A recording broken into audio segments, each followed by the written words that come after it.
നമസ്കാരം. ലോക്സഭാ തെരഞ്ഞെടുപ്പ് അടുക്കുന്തോറും കേരള രാഷ്ട്രീയം കാറ്റും കോളും നിറഞ്ഞ കലുഷിതമാണ്. തെരുവുകളിൽ വെല്ലുവിളികൾ ഉയരുന്നു. പ്രതിപക്ഷ സമരമുഖങ്ങളിൽ ചോരയുടെ നനവ് പടരുകയാണ്. വികസനത്തിന്റെയും ക്ഷേമത്തിന്റെയും വഴിയിൽ മുന്നോട്ടെന്ന് സർക്കാരും വ്യക്തമാക്കുന്നു. ഇതിനിടയിൽ തെരഞ്ഞെടുപ്പ് ഒരുക്കങ്ങളിലേക്ക് കടന്നിരിക്കുകയാണ് മുന്നണികൾ.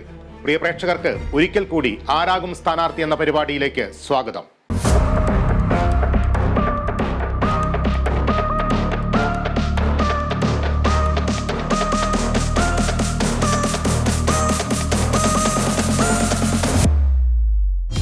കേരളത്തിലെ 20 മണ്ഡലങ്ങളിലും സ്ഥാനാർത്ഥികൾ ആര് എന്ന ചോദ്യത്തിന് കനം വെച്ച് തുടങ്ങിയിരിക്കുന്നു. ഈ രാഷ്ട്രീയ കാലാവസ്ഥയിൽ ഓരോ മണ്ഡലത്തിലെയും സ്ഥിതി വിലയിരുത്തുകയാണ് കേരള വിഷൻ ന്യൂസ്. ഒപ്പം 3 മുന്നണികളുടെയും സാധ്യതാ സ്ഥാനാർത്ഥി പ്രഖ്യാപനവും നടത്തുന്നു. കഴിഞ്ഞ ലക്കത്തിൽ നമ്മൾ മാവേലിക്കര, ഇടുക്കി മണ്ഡലങ്ങൾ പരിശോധിച്ചു. ഇന്ന് പോകുന്നത് കോഴിക്കോട്, വടകര മണ്ഡലങ്ങളിലേക്കാണ്. ആദ്യം കോഴിക്കോട്ടെ സ്ഥിതി വിലയിരുത്താം. 1951 ആദ്യ തെരഞ്ഞെടുപ്പിൽ കോൺഗ്രസിന് മുട്ടുകുത്തിച്ചാണ് കോഴിക്കോടിന്റെ ലോക്സഭാ തെരഞ്ഞെടുപ്പ് ചരിത്രം തുടങ്ങുന്നത്. കിസാൻ മസ്ദൂർ പ്രജാ പാർട്ടിക്കായിരുന്നു ജയം. അച്യുത ദാമോദരൻ മേനോനായിരുന്നു വിജയി. 57 കോൺഗ്രസ് കോഴിക്കോട് പിടിച്ചെടുത്തു. മുന്നണികളും സഖ്യങ്ങളും ഇതിനിടയ്ക്ക് പലതവണ മാറി മറഞ്ഞു. മണ്ഡലത്തിന്റെ രൂപവും ഭാവവും മാറി. എങ്കിലും 3 തവണ മാത്രമേ കോഴിക്കോട് നിന്ന് ഇടതുമുന്നണിയുടെ സ്ഥാനാർത്ഥികൾ ഡൽഹിയിലെത്തിയിട്ടുള്ളൂ. ഒരിക്കൽ ഇമ്പിച്ചി ബാവയിലൂടെയും 2 തവണ ജനതാദൾ സ്ഥാനാർത്ഥിയായി വീരേന്ദ്രകുമാറിലൂടെയുമായിരുന്നു വിജയം. MP വീരേന്ദ്രകുമാർ ഇവിടെ മത്സരിച്ച് ജയിച്ചയാളാണ്. അതേ MP വീരേന്ദ്രകുമാറിനെതിരെ പണ്ട് P ശങ്കരൻ, അദ്ദേഹം പണ്ട് DCC പ്രസിഡന്റ് മാത്രമായിരുന്ന കാലമാണ്. അപ്പോൾ ആകെ പുറത്ത് കോഴിക്കോടിനകത്തുള്ള കുറേ പേർക്ക് അറിയാവുന്നല്ലാതെ അത്ര ജനകീയനല്ലാത്ത P ശങ്കരൻ ജയിച്ച മണ്ഡലമാണിത്. അതിന് കാരണം P ശങ്കരൻ്റെ നിഷ്കളങ്കത, P ശങ്കരൻ്റെ ഒരു ജനങ്ങളോടുള്ള അടുപ്പം. MP വീരേന്ദ്രകുമാർ എന്ന് പറയുന്നത് ഞാനൊരു വലിയ നേതാവാണെന്നുള്ള തോന്നൽ ആണോ എന്ന് ആൾക്ക്, അദ്ദേഹം അങ്ങനെയാണോ അല്ലേന്നല്ല ഞാൻ പറയുന്നത്, ആൾക്ക് അങ്ങനെ തോന്നലുണ്ടായിരുന്നു. തോൽക്കുമെന്ന് എല്ലാവരും ഉറപ്പിച്ച, ഒരുപക്ഷെ P ശങ്കരൻ പോലും ഉറപ്പിച്ച സ്ഥാനാർത്ഥിയാണ് അവിടെ ജയിക്കുന്നത്. അതേപോലെയാണ് K മുരളീധരൻ ഇവിടെ ജയിച്ചിട്ടുണ്ട്, തോറ്റിട്ടുണ്ട്. K മുരളീധരൻ ഒന്നുമല്ലാത്ത ഘട്ടത്തിലാണ് കോഴിക്കോട് മത്സരത്തിൽ. കാരണം കരുണാകരൻ്റെ മകൻ, അന്ന് അദ്ദേഹത്തെക്കുറിച്ച് പറഞ്ഞിരുന്ന പല വാക്കുകൾ ഞാൻ ആ വാക്കുകളിലൂടെ ഉപയോഗിക്കുന്നില്ല. കാരണം മുരളീധരൻ രാഷ്ട്രീയത്തിലേക്ക് വരുമ്പോൾ ആ മുരളീധരൻ കോഴിക്കോട് ജയിച്ചു. അതേ മുരളീധരൻ ഇവിടെ പരാജയപ്പെട്ടിട്ടുണ്ട്. അപ്പോൾ സ്വാഭാവികമായിട്ടും സ്ഥാനാർത്ഥിയുടെ പ്രവർത്തനം ജനങ്ങൾക്കിടയിൽ എങ്ങനെ നിൽക്കുന്നു എന്നുള്ളത് പലപ്പോഴും നോക്കും. സ്ഥാനാർത്ഥിയായിട്ട് MP ആയിക്കഴിഞ്ഞാൽ ജനങ്ങളിൽ നിന്ന് വിട്ടുപോകുന്നോ എന്നൊരു തോന്നലുണ്ടെങ്കിൽ സ്വാഭാവികമായിട്ടും ജനങ്ങൾ അദ്ദേഹത്തെ തോൽപ്പിക്കും. 2019 MK രാഘവന്റെ ഹാട്രിക് തടയാനെത്തിയത് A പ്രദീപ് കുമാർ. എന്നാൽ രാഘവനെ പിടിച്ചുകെട്ടാൻ പ്രദീപ് കുമാർ എന്ന ജനകീയനുമായില്ല. ആ തെരഞ്ഞെടുപ്പിലെ കണക്കുകൾ ഒന്ന് പരിശോധിക്കാം. കഴിഞ്ഞ തെരഞ്ഞെടുപ്പിൽ 85,225 വോട്ടായിരുന്നു MK രാഘവന്റെ ഭൂരിപക്ഷം. MK രാഘവൻ 4,93,444 വോട്ട് നേടി. CPM സ്ഥാനാർത്ഥി A പ്രദീപ് കുമാർ 4,08,219 വോട്ടുകളാണ് സ്വന്തമാക്കിയത്. BJP സ്ഥാനാർത്ഥിയെ മത്സരിച്ച പ്രകാശ് ബാബുവിന്റെ അക്കൗണ്ടിലെത്തിയത് 1,61,216 വോട്ടുകൾ. 7 നിയമസഭാ മണ്ഡലങ്ങളാണ് കോഴിക്കോട് ലോക്സഭാ മണ്ഡലത്തിന്റെ പരിധിയിലുള്ളത്. 6 LDF ജനപ്രതിനിധികളാണ്. കൊടുവള്ളിയിൽ MK മുനീർ മാത്രമാണ് ഏക UDF MLA. Kozhikode south Ahammed Devarkovil, Kozhikode north Thottathil Ravindran, Balussery KM Sachin Dev, Elathur AK Saseendran, Beypore Muhammad Riyas, Kunnamangalam PTA റഹീം എന്നിവരാണ് LDF പ്രതിനിധികൾ. ഇടതിന്റെ ഉറച്ച കോട്ടയെന്ന് പറയുമ്പോഴും പാർലമെന്റ് തെരഞ്ഞെടുപ്പിൽ കോഴിക്കോട് മാറി ചിന്തിക്കും. ഇത്തവണയും ആ പതിവിന് മാറ്റമുണ്ടാകില്ലെന്ന കണക്കുകൂട്ടലിലാണ് UDF ക്യാമ്പ്. കോഴിക്കോട് നഗരവും പ്രാന്തപ്രദേശങ്ങളും കേന്ദ്രീകരിച്ചുള്ള മണ്ഡലത്തിൽ ന്യൂനപക്ഷ വോട്ടുകൾ നിർണായകമാണ്. ഒപ്പം സ്ഥാനാർത്ഥിയുടെ വ്യക്തിപരമായ മികവ് കൂടി വോട്ടർമാർ പരിഗണിക്കുന്നുവെന്ന് മണ്ഡല ചരിത്രം വ്യക്തമാക്കുന്നു. കഴിഞ്ഞ 3 തവണയും MK രാഘവനെ തുണച്ചത് അദ്ദേഹത്തിന്റെ ജനകീയത തന്നെയാണ്. സ്ഥാനാർത്ഥി ചർച്ചകൾ ഉയരുമ്പോൾ മറ്റൊരു പേരിലേക്ക് കോൺഗ്രസിന്റെ ചിന്ത നീങ്ങാത്തതിന് കാരണവും ഇതുതന്നെ. MK രാഘവനുള്ള പ്രത്യേകത, ആദ്യമേ തന്നെ വരുത്തൻ എന്നുള്ള ഒരു ചീത്തപ്പേരുണ്ടായിരുന്ന ആൾ, കോൺഗ്രസ്സുകാരിൽ നല്ലൊരു ശതമാനം ആൾക്കും താല്പര്യമില്ലാത്തൊരാൾ, അങ്ങനെയുള്ള ആളിവിടെ മത്സരിച്ച് ജയിച്ചത് മാത്രമല്ല അദ്ദേഹം പിന്നീട് കോഴിക്കോട്ടുകാരനായ MP ആയി. സാധാരണ കോഴിക്കോട് താമസിച്ച കോഴിക്കോട്ടുകാരനാവില്ല. കോഴിക്കോട്ടെ എല്ലാ കാര്യങ്ങളും ഇടപെടുന്നു, എല്ലാ ആളുകളുടെ ഇടയിലേക്ക് എത്തുന്നു, എല്ലാവരോടും ഒരേപോലെ ഒരേ സ്നേഹത്തോടെ, അത് വലിയവനാണോ ചെറിയവനാണോ എന്ന് നോക്കാത്ത രീതിയിൽ സംസാരിക്കുന്നു, പ്രശ്നങ്ങളിൽ ഇടപെടുന്നു. നാട്ടിലെ പ്രശ്നം എന്താണെന്ന് അദ്ദേഹത്തിന് അറിയാം. ഇപ്പോൾ ഇവിടുത്തെ ഏറ്റവും വലിയ പ്രശ്നം റെയിൽവേ യാത്രാ പ്രശ്നമാണ്. ആ റെയിൽവേ യാത്രാ പ്രശ്നത്തിൽ ഇടപെടുന്നു, കേന്ദ്രമന്ത്രിമാരെ കാണുന്നു. അത് BJP-കാരാണോ കോൺഗ്രസ്സുകാരാണോ ആരാണ് കേന്ദ്രം ഭരിക്കുന്നതെന്നല്ല അദ്ദേഹത്തിന് ചെയ്തത്. ഇത് പ്രശ്നം പരിഹരിക്കണം. അങ്ങനെയുള്ളതുകൊണ്ട് തന്നെ ജനകീയനാണ്. അപ്പോൾ ഈ MK രാഘവനെ ഒന്നാമത്തെ തവണ ജയിപ്പിച്ചതല്ല, രണ്ടാമത്തെ തവണ അദ്ദേഹം ജയിക്കുമ്പോൾ ഈ ഒരു പരിഗണന സ്വാഭാവികമായിട്ടും ഇല്ലെങ്കിൽ അദ്ദേഹം തോറ്റുപോകുമായിരുന്നു. ഇവിടെ അദ്ദേഹം ജയിച്ചു. ഇപ്പോഴും രാഘവൻ്റെ ജനസമ്മതി ഇടിഞ്ഞു എന്ന് പറയാൻ പറ്റില്ല. അദ്ദേഹം കോൺഗ്രസ്സിന് മുന്നിൽ നിർത്താവുന്ന, കോഴിക്കോട്ട് മുന്നിൽ നിർത്താവുന്ന നല്ല സ്ഥാനാർത്ഥിയാണ്. അദ്ദേഹത്തെ തോൽപ്പിക്കാൻ LDFന് കഴിയില്ല. കാരണം ഇത് ഒരു പ്രത്യേക വിഭാഗത്തിൻ്റെ മണ്ഡലമല്ല. ആർക്കും ജയിക്കാനും ആർക്കും തോൽക്കാനും കഴിയും. പക്ഷേ സ്ഥാനാർത്ഥിയിൽ പ്രധാന ഘടകമാണ്. മുന്നണി മുന്നോട്ടേക്ക് വെക്കുന്ന പ്രശ്നങ്ങൾ പ്രധാന ഘടകമാണ്. ഇത്തരം കുറേ കാര്യങ്ങൾ അവിടെ പരിഗണിക്കപ്പെടും. അതിലേറ്റവും പ്രധാനപ്പെട്ട സ്ഥാനാർത്ഥിയാണ്. രാഘവനെ തോൽപ്പിക്കണമെങ്കിൽ അതിനേക്കാൾ മികച്ച, അതിനേക്കാൾ ജനകീയനാണെന്ന് ജനങ്ങൾക്ക് തോന്നുന്ന ഒരു സ്ഥാനാർത്ഥി തന്നെ വേണം. സീനിയർ റിപ്പോർട്ടർ റിയാസ് KMR ചേരുന്നു. റിയാസ്, കോഴിക്കോട്ടെ UDF രാഷ്ട്രീയം എങ്ങനെ നീങ്ങുന്നു? MK രാഘവന്റെ ജനകീയതയിൽ എന്തെങ്കിലും ഒരു ഇടിവ് വന്നിട്ടുണ്ടോ? MK രാഘവനെ തന്നെയാണ് ഇത്തവണയും കോൺഗ്രസ് കളത്തിലിറക്കുക എന്നുള്ളത് ഏകദേശം ഉറപ്പായ കാര്യമാണ്. അതിനുള്ള ഒരു കാരണം ഈ മണ്ഡലത്തിൽ ഏവർക്കും സ്വീകാര്യനാണ് MK രാഘവൻ എന്നത് കോൺഗ്രസ് നേതൃത്വം തന്നെ ചൂണ്ടിക്കാട്ടുന്നു. മണ്ഡലത്തിൽ അദ്ദേഹം സാംസ്കാരിക, രാഷ്ട്രീയ, സാമൂഹ്യ പരിപാടികളിൽ ഉൾപ്പെടെ നിറഞ്ഞു നിൽക്കുന്നത് നിത്യകാഴ്ചയാണ്. വിലയിരുത്തലുടെ അടിസ്ഥാനത്തിൽ MK രാഘവൻ തന്നെയാകും മണ്ഡലത്തിലെ UDF സ്ഥാനാർത്ഥി എന്നുറപ്പിക്കാം. സംഘടനാശേഷിയിൽ CPMന്റെ കരുത്തുറ്റ മണ്ഡലങ്ങളിൽ ഒന്നാണ് കോഴിക്കോട്. ലോക്സഭാ തെരഞ്ഞെടുപ്പിൽ പാർട്ടിക്ക് കാലിടറുന്നതിന്റെ കാരണങ്ങൾ ഇഴകീറി പരിശോധിച്ചിട്ടുമുണ്ട്. നിയമസഭ, തദ്ദേശ തെരഞ്ഞെടുപ്പുകളിൽ ചുവന്നു തുടക്കുന്ന കോഴിക്കോട് പാർലമെന്റ് തെരഞ്ഞെടുപ്പാകുമ്പോൾ നിറം മാറും. ഈ രാഷ്ട്രീയ പതിവിന് മാറ്റം വരുത്തുമെന്ന ഉറച്ച നിലപാടിലാണ് CPM. ന്യൂനപക്ഷ വോട്ടുകളിൽ തന്നെയാണ് കണ്ണ്. പൗരത്വ നിയമ ഭേദഗതിക്കെതിരെയുള്ള പ്രക്ഷോഭം മുതൽ പാലസ്തീൻ ഐക്യദാർഢ്യം വരെയുള്ള പരിപാടികളിലെല്ലാം വോട്ടിലേക്കുള്ള നോട്ടം കൂടി ഉണ്ടായിരുന്നു. വളരെ കൃത്യതയോട് കൂടിയിട്ട് മുന്നോട്ടേക്ക് നീങ്ങുന്നൊരു സംവിധാനം LDFനുണ്ട്, പ്രത്യേകിച്ച് CPMനുണ്ട്. അതവർ ബ്രാഞ്ച് തലം മുതൽ തന്നെയുള്ള പ്രവർത്തനങ്ങളുണ്ട്.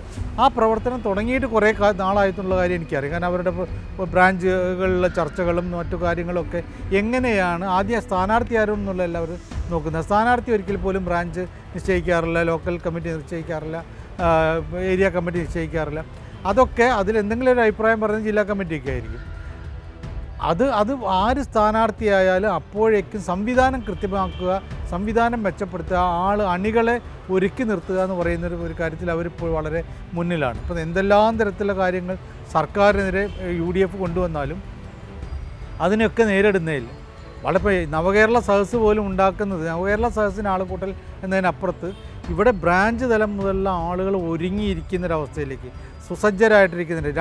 അവരുടെ ഇടയിലുണ്ടായിരുന്ന കുറച്ച് 10 വർഷക്കാലത്തിൻ്റെ ഒരു ഗ്യാപ്പ് ഉണ്ടാവുക എന്ന് പറഞ്ഞാൽ ഭരണത്തിലിരിക്കുമ്പോൾ സമരത്തിലേക്കൊന്നും അധികം വരാൻ പറ്റില്ല. അവിടെ ഒരു ഊർജ്ജസ്വലമാക്കുന്ന രൂപത്തിൽ കുറേ പ്രവർത്തനങ്ങൾ ഉണ്ടായിട്ടുണ്ട്. അത് വളരെ സജീവമായിട്ട് നീങ്ങുന്നുണ്ടുള്ള കാര്യം എനിക്കറിയാം. റിയാസ് KMR വീണ്ടും ചേരുന്നു. റിയാസ്, കോഴിക്കോട് തിരിച്ചുപിടിക്കാൻ എന്തൊക്കെയാണ് CPMന്റെ തന്ത്രങ്ങൾ? മണ്ഡലത്തിൽ എന്തൊക്കെ വിഷയങ്ങളാണ് LDF ചർച്ചയാക്കുന്നത്? LDF അനുകൂലമായി കാണുന്ന ചില ഘടകങ്ങൾ ഇപ്പോഴുണ്ട്. പ്രത്യേകിച്ച് രാമക്ഷേത്ര പ്രതിഷ്ഠാ ചടങ്ങുമായി ബന്ധപ്പെട്ട വിഷയത്തിൽ കോൺഗ്രസ് കൃത്യമായ നിലപാട് സ്വീകരിക്കുന്നില്ല എന്നുള്ളത് ന്യൂനപക്ഷങ്ങൾക്ക് ഏറെ പ്രാധാന്യമുള്ള കോഴിക്കോട് പാർലമെന്റ് മണ്ഡലത്തിലെ സാധ്യതയായി CPM വിലയിരുത്തപ്പെടുന്നുണ്ട്.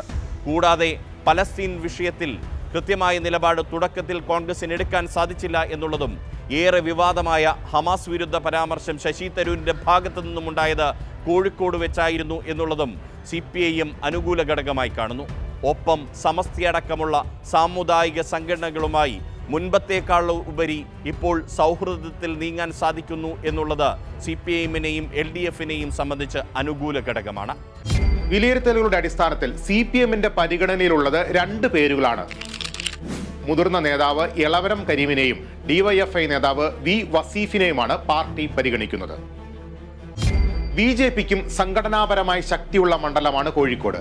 രാഷ്ട്രീയ സംഘടനാ ശേഷി തെളിയിക്കാനുള്ള ഒരുക്കങ്ങൾ ഇതിനോടകം BJP ആരംഭിച്ചിട്ടുണ്ട്. കഴിഞ്ഞ തവണ 1,61,216 വോട്ടാണ് BJP സ്ഥാനാർത്ഥിയായി മത്സരിച്ച പ്രകാശ് ബാബു നേടിയത്. ഇത്തവണ വോട്ട് വിഹിതം ഉയർത്തിയേ തീരൂ എന്ന കർശന നിലപാടിലാണ് നേതൃത്വം. സ്ഥാനാർത്ഥി നിർണയം മുതൽ ദേശീയ നേതാക്കളുടെ അടക്കം ശ്രദ്ധയുണ്ടാകും. ബി ജെ പിക്ക് ഇപ്പോൾ മറ്റ് പല മണ്ഡലങ്ങളെ അപേക്ഷിച്ചിട്ട് ബി ജെ പിക്ക് അതിശക്തമായിട്ടുള്ള സാന്നിധ്യമൊന്നും ഉള്ള മണ്ഡലമാണെന്ന് പറഞ്ഞുകൂടെ. കാരണം ഇപ്പോൾ നമ്മൾ തൃശ്ശൂർ ബി ജെ പിയുടെ എ ക്ലാസ് മണ്ഡലങ്ങളിൽ പെടുന്നതിൽ കോഴിക്കോട് പെടുന്നില്ല, തൃശ്ശൂർ പെടുന്നുണ്ട്, അങ്ങനെ തിരുവനന്തപുരം പെടുന്നുണ്ട്, പാലക്കാട് പെടുന്നുണ്ട്, അങ്ങനെ കുറേ മണ്ഡലങ്ങൾ എ ക്ലാസ് മണ്ഡലം. കാരണം അവിടെ വേണമെങ്കിൽ ഒന്ന് ആഞ്ഞു പിടിച്ചു കഴിഞ്ഞാൽ ജയിക്കാമെന്നുള്ള തോന്നൽ ബി ജെ പിക്കുണ്ട്. അങ്ങനെയൊക്കെ കോഴിക്കോട്ട് ജയിക്കാൻ കഴിയുമെന്നുള്ളത് അപ്പോൾ ഞാനങ്ങനെ ഒരു ആലങ്കാരികമായിട്ട് പറഞ്ഞു കഴിഞ്ഞാൽ പോലും ബി ജെ പി വേണമെങ്കിൽ വിചാരിച്ച് ജയിക്കും എന്നൊക്കെ പറഞ്ഞാൽ അത് ബി ജെ പിക്കാർ പോലും വിചാരിക്കും എനിക്ക് രാഷ്ട്രീയം അറിയില്ല. അതുകൊണ്ട് കോഴിക്കോട്ട് എങ്ങനെ ആഞ്ഞു പിടിച്ചാലും ബി ജെ പിക്ക് ജയിക്കാൻ കഴിയില്ല. പിന്നെ അവർ വോട്ട് നേടുന്നതാണ്, അതെവിടെ നിന്ന് നേടുന്നു എന്നുള്ളതാണ് ഏറ്റവും പ്രധാനപ്പെട്ട കാര്യം. എൽ ഡി എഫ് ജയിക്കുമോ യു ഡി എഫ് ജയിക്കുമോ എന്നുള്ള ഒരു ചോദ്യത്തിന് ബി ജെ പിയുടെ വോട്ട് പ്രധാന ഘടകമാണ്. ഇപ്പോൾ അതിന് പറ്റിയ കുറേ പ്രശ്നങ്ങൾ കൂടിയുണ്ട്. ഒന്നാമത് സർക്കാരിനെതിരെയുള്ള കുറേ പ്രശ്നങ്ങൾ, അത് ആ വോട്ടുകൾ നേടുന്നതിന് പറ്റും. നമുക്കറിയാം ബി ജെ പിയുടെ അവരിപ്പോഴും ഏറ്റവും വലിയ അവരുടെ രാഷ്ട്രീയ ആയുധം, തെരഞ്ഞെടുപ്പ് ആയുധമായിട്ട് ഉപയോഗിക്കുന്നത് രാമജന്മഭൂമി രാമക്ഷേത്ര നിർമ്മാണം, അതിൻ്റെ ശിലാന്യാസം അല്ല, അതിൻ്റെ പ്രതിഷ്ഠാ കർമ്മവുമായിട്ട് ബന്ധപ്പെട്ട കാര്യങ്ങളാണ്. റിയാസ് തുടരുന്നു. റിയാസ്, കോഴിക്കോട് മണ്ഡലത്തിൽ ബി ജെ പിയുടെ ഒരു തെരഞ്ഞെടുപ്പ് സ്ട്രാറ്റജി അതെങ്ങനെയായിരിക്കും? കേരളത്തിൽ ബി ജെ പിക്ക് സംഘടനാപരമായി അടിത്തറയുള്ള പ്രധാനപ്പെട്ട മണ്ഡലങ്ങളിലൊന്നാണ് കോഴിക്കോട്. ബി ജെ പി ഇതിനെ A+ മണ്ഡലമായി കാണുന്നില്ലെങ്കിൽ കൂടിയും ഭാവിയിൽ സാധ്യതയുള്ള മണ്ഡലമായി കോഴിക്കോടിനെ വിലയിരുത്തുന്നുണ്ട്. അതുകൊണ്ട് തന്നെ കരുത്തനായ ഒരു സ്ഥാനാർത്ഥിയിലൂടെ മണ്ഡലത്തിൽ നിന്നുള്ള വോട്ടിൻ്റെ എണ്ണം, വോട്ട് വിഹിതം വർദ്ധിപ്പിക്കുക എന്നതാകും ബി ജെ പി ഇത്തവണയും ലക്ഷ്യമിടുന്നത്. ഒടുവിൽ ബി ജെ പിയുടെ സാധ്യതാ പട്ടികയിൽ തെളിയുന്നത് ഇവരാണ്: MT രമേശ്, ശോഭ സുരേന്ദ്രൻ, അഡ്വക്കേറ്റ് VK സജീവൻ. കോഴിക്കോട് മണ്ഡലത്തിലെ പൊതുവായ സ്ഥിതിഗതികളുടെ അവലോകനവും മുന്നണികളിൽ സ്ഥാനാർത്ഥികളാകാൻ സാധ്യതയുള്ളവരുടെ വിവരങ്ങളുമാണ് വിശകലനം ചെയ്തത്. ഏറ്റവും ഒടുവിൽ മുന്നണി സ്ഥാനാർത്ഥികളുടെ സാധ്യതാ പട്ടിക നമ്മൾ 3 പേരിലേക്ക് ചുരുക്കുകയാണ്. മുന്നണികളിൽ, പാർട്ടികളിലൊക്കെ ഇനിയും ഏറെ ചർച്ചകൾ നടക്കാനുണ്ട്. പുതിയ രാഷ്ട്രീയ സാഹചര്യങ്ങൾ ഉയർന്നു വരാം. എങ്കിലും ഒരു പ്രാഥമികമായ വിലയിരുത്തൽ ഇങ്ങനെയാണ്: UDF സ്ഥാനാർത്ഥിയായി സിറ്റിംഗ് MP MK രാഘവൻ തന്നെ മത്സരിക്കും. LDFിൽ CPM രംഗത്തിറക്കുക DYFI നേതാവ് V വസീഫിനെ എന്നാണ് സൂചന. BJPയിൽ ശോഭ സുരേന്ദ്രനാണ് കൂടുതൽ സാധ്യത കൽപ്പിക്കപ്പെടുന്നത്.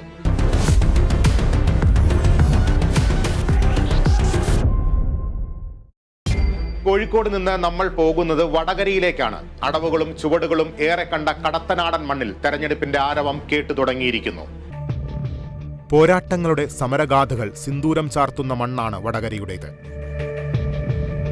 ഇടതു പ്രസ്ഥാനങ്ങൾക്ക് ആഴത്തിൽ വേരോട്ടമുള്ള മണ്ഡല മനസ്സ് പക്ഷേ പലപ്പോഴും വലതുമാറി ചിന്തിച്ചിട്ടുമുണ്ട്. പ്രജാ സോഷ്യലിസ്റ്റ് പാർട്ടിയുടെ KB മേനോനാണ് വടകര ലോക്സഭാ മണ്ഡലത്തിലെ ആദ്യ MP. 1971 മുതൽ KP ഉണ്ണികൃഷ്ണൻ എന്ന പേര് വടകരയോട് ചേർത്തുവെച്ചു. അന്നായിരുന്നു കോൺഗ്രസിന്റെ ആദ്യ വിജയം. 77-ൽ KP ഉണ്ണികൃഷ്ണൻ വിജയം ആവർത്തിച്ചു. 80-ൽ KP ഉണ്ണികൃഷ്ണൻ കോൺഗ്രസ് U ടിക്കറ്റിലാണ് മത്സരിച്ചതെങ്കിലും മണ്ഡലം കൈവിട്ടില്ല.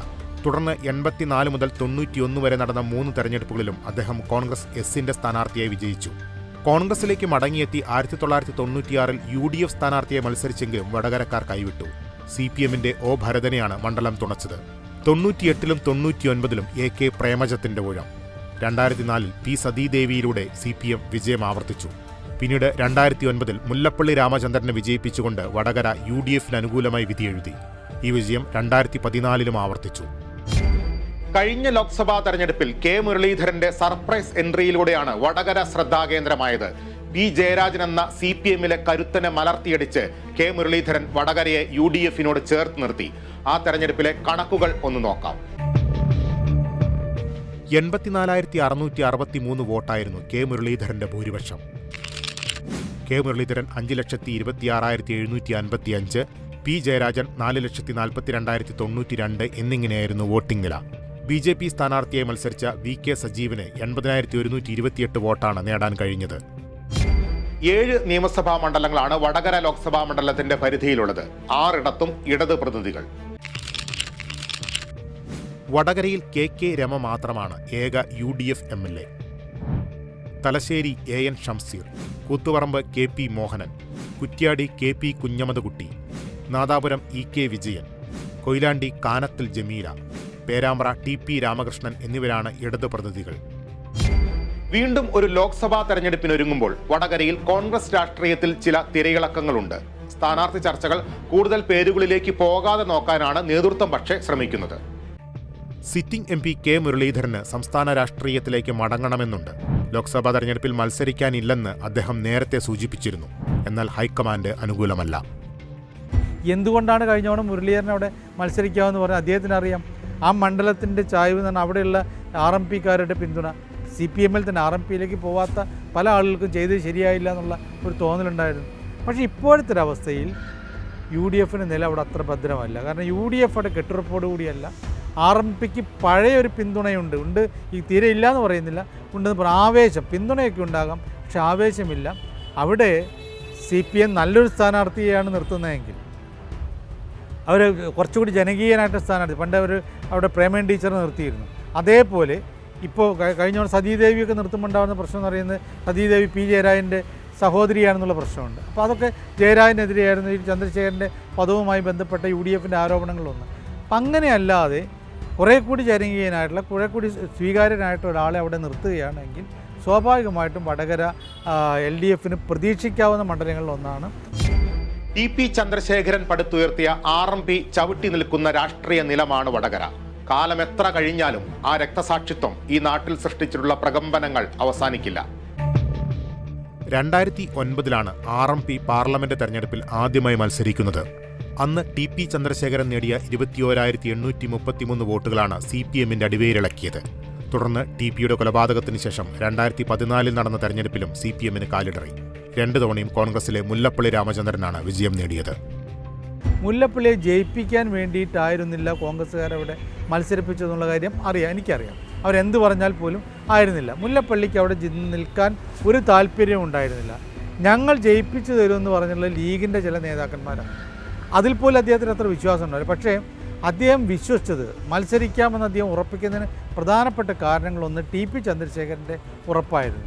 TP ചന്ദ്രശേഖരൻ അവിടെ ആ സമയത്ത് എതിരായിട്ട് മത്സരിച്ചിട്ടുണ്ട്. പക്ഷേ സ്വാഭാവികമായിട്ട് അതിൻ്റെ ഒരു കാൽക്കുലേഷൻ, വളരെ കൃത്യമായിട്ട് രാഷ്ട്രീയ തന്ത്രങ്ങൾ അറിയുന്ന ഒരു നേതാവായിരുന്നു ചന്ദ്രശേഖരൻ. അപ്പോൾ അദ്ദേഹം പറഞ്ഞു കൊടുത്തനുസരിച്ചുള്ള പ്രവർത്തനത്തിലൂടെയാണ് UDF അവിടെ നേട്ടം ഉണ്ടായത്.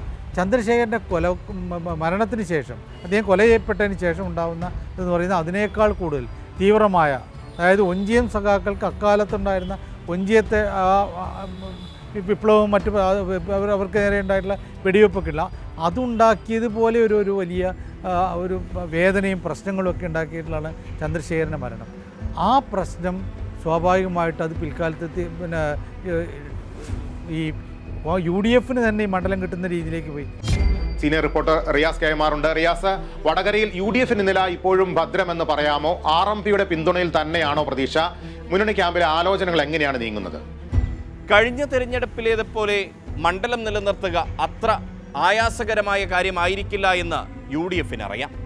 കഴിഞ്ഞ തെരഞ്ഞെടുപ്പിൽ K. മുരളീധരൻ്റെ വരവും ഒപ്പം തന്നെ രാഹുൽ ഗാന്ധിയുടെ വയനാട് സ്ഥാനാർത്ഥിത്വവും വടകര മണ്ഡലത്തിൽ ഏറെ തുണച്ചിട്ടുണ്ട്.